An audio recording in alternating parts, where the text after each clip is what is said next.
بھائی میرے، میں بھی تو یہی کہہ رہا ہوں، غلطیاں ہوئی ہیں تو غلطیوں کو بیان بھی کیا گیا ہے۔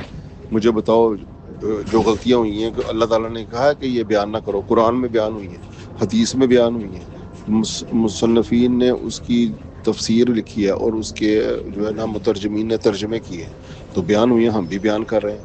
یعنی کہ ہم کیا پی جائیں؟ اگر بڑے آدمی سے غلطی ہو جائے تو بیان نہ کریں؟ قرآن نے تو نہیں ایسا کیا، قرآن نے بیان کیا، ہم نے بھی بیان کیا۔ تو اس کا مطلب یہ ہے کہ بڑے آدمی سے غلطی ہوئی تو ہم بیان نہ کریں؟ بالکل بیان کریں گے، لیکن ہم ان کی عزت بھی کرتے ہیں، احترام بھی کرتے ہیں، ان کے نام کے ساتھ رضی اللہ بھی لکھتے ہیں، حضرت بھی کہتے ہیں، گالی بھی نہیں دیتے، توہین بھی نہیں کرتے۔ لیکن جب حق بیان کرنے کی باری آئے گی تو ہم حق بیان کریں گے، تاکہ لوگ معصومیت کا عقیدہ نہ سمجھ گئے، لوگ ان کی اس غلطی پر قتل و غارت گری شروع نہ کر دیں، لوگ ان کی اس غلطی کو بیان کرنے پر لوگوں کو قتل نہ کرنا شروع کر دیں۔ یہ جہالت ہے۔ تو حضرت ابوبکر ہوں، عمر ہوں، عثمان ہوں، ہمارے نزدیک تو یہ معصوم ہے ہی نہیں۔ آپ نے جو بدری صحابی کا قصہ بیان کیا، حاتم بن بلتہ والا، تو بھئی یہ قصہ بیان ہوا ہے نا حدیث میں، تو اب بیان ہوا ہے تو آپ بھی بیان کر رہے ہو نا۔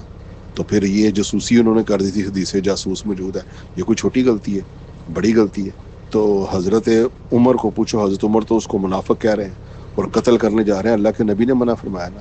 تو اللہ کے نبی اگر منع نہ فرماتے تو آج ہم بھی منافق ہی کہتے ہیں، ہمارے پاس دلیل حضرت عمر کی آ جاتی۔ نبی نے منع کر دیا کہ منافق نہ کہو، اسی لیے ہم بھی ان غلطیاں کرنے والوں کو منافق نہیں کہتے۔ ہم تو معاویہ جیسے ٹچے کو بھی منافق نہیں کہتے۔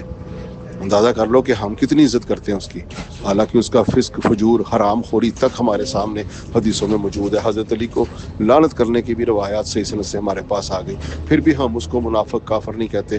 ہم کلمے کا احترام کرتے ہیں، ہم کیا کہتے ہیں؟ ہے فاسق فاجر، ہے ایک ٹچا انسان، لیکن ہم اس کو گالی نہیں دیں گے، منافق نہیں کہیں گے۔ تو اور اس سے زیادہ ہم کر سکتے ہیں؟ تو ابوبکر عمر عثمان کے خلاف تو حضرت علی نے قتال ہی نہیں کیا۔